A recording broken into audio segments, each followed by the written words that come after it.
సావిత్రిబాయి పూలే వర్ధంతిని తిరుపతిలో బీజేపీ నాయకులు ఘనంగా నిర్వహించారు. ఆమె విగ్రహానికి పుష్పాంజలి ఘటించారు. తిరుపతిలోని పద్మావతి మహిళా విశ్వవిద్యాలయం సమీపంలో ఉన్న సావిత్రిబాయి పూలే విగ్రహానికి బీజేపీ నాయకులు పూలమాలలు వేసి స్మరించుకున్నారు. ఈ సందర్భంగా బీజేపీ రాష్ట్ర ఓబీసీ మోర్చా మాజీ ఉపాధ్యక్షులు కట్టమంచి చంద్రబాబు యాదవ్, సుబ్రహ్మణ్యం యాదవ్ మాట్లాడుతూ మహిళా విద్యకు పునాది వేసిన మహనీయురాలు సావిత్రిబాయి పూలే అని అన్నారు. మహిళలు చదువుకుంటే కుటుంబం అభివృద్ధి చెందడంతో పాటు సమాజం కూడా అభివృద్ధి చెందుతుందని భావించిన జ్యోతిరావు పూలే తన సతీమణి సావిత్రిబాయి పూలేని చదివించి ఉపాధ్యాయులుగా తీర్చిదిద్దారని పేర్కొన్నారు.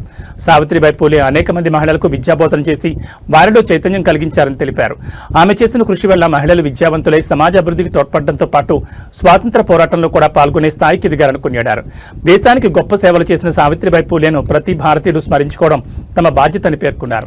ఈ కార్యక్రమంలో బీజేపీ రాష్ట్ర మాజీ కార్యవర్గ సభ్యులు గుండాల గోపీనాథ్, బీజేపీ రాష్ట్ర మాజీ ఓబీసీ మోర్చా ఉపాధ్యక్షులు కట్టమంచి చంద్రబాబు యాదవ్, సుబ్రహ్మణ్యం యాదవ్, బీజేపీ నార్త్ మండల అధ్యక్షుడు లోక ప్రభాకర్ నాయుడు, బీజేపీ తూర్పు మండల అధ్యక్షుడు దీపక్ యాదవ్, బీజేపీ ఎంఆర్పల్లి మాజీ మండల అధ్యక్షురాలు సవిత, బీజేపీ అలిపిరి మాజీ మండల అధ్యక్షులు జనార్దన్ రెడ్డి, బీజేపీ నాయకులు మల్లారపు రవిప్రసాద్, రామ్కుమార్, ఎలకృష్ణయ్య, గంధం వెంకటముని, పురోహితుడు సురేష్ స్వామి తదితరులు పాల్గొన్నారు. దేశంలోనే మొట్టమొదటి ఉపాధ్యాయురాలైనటువంటి సావిత్రిబాయి పూలే గారి 129వ వర్ధంతిని ఇక్కడ తిరుపతి మహిళా యూనివర్సిటీ రోడ్లో ఘనంగా జరుపుకోవడం జరిగింది. ఆమెకి ఘనమైన నివాళులు అర్పిస్తూ భారతీయ జనతా పార్టీ ఆధ్వర్యంలో పూలమాల వేసి పుష్పాంజలి ఘటించడం జరిగింది.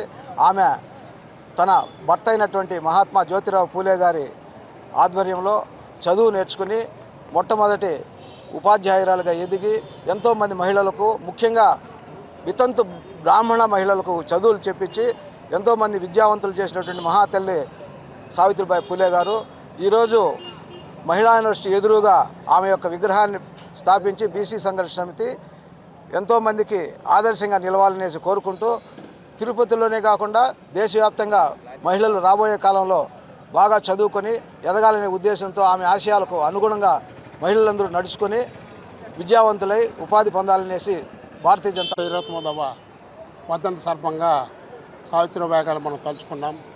అదేవిధంగా ఈ యొక్క విగ్రహావిష్కరణలో విగ్రహానికి పూలమాల వేసి మనమంతా కూడా దీనికి ఆశీర్వాదాలు తెచ్చుకున్నాం. అమ్మవారి ఆశీస్సులు. ఆమె దేశంలో కూడా మొట్టమొదటిగా ఉపాధ్యాయులు. ఆమె బ్రిటిష్ కాలంలో కానీ రాజుల పాలన కాలంలో కానీ వాళ్ళంతా విద్యకి వ్యతిరేకంగా ఉన్న వాళ్ళంతా కూడా తీసుకొచ్చి విద్యను చెప్పించి రాత్రుల్లో ఎక్కడెక్కడో లాంధ్రలో లేవు దీపాలు లేని రోజుల్లో కూడా దీపాలు పెట్టించి అక్కడ యొక్క చదువులు చెప్పించి అందరినీ ఉన్నత స్థాయికి తీసుకునే విధంగా దేశంలో చాలా చోట్ల స్కూళ్ళని నడిపించి రాత్రి వేళల్లో ప్రజలకు ఎంతో ఉపకారంగా ఉపయోగపడినటువంటి సావిత్రిబాయి యొక్క జయంతిని మనం జరుపుకోవడం ఎంతో గొప్ప విశేషం.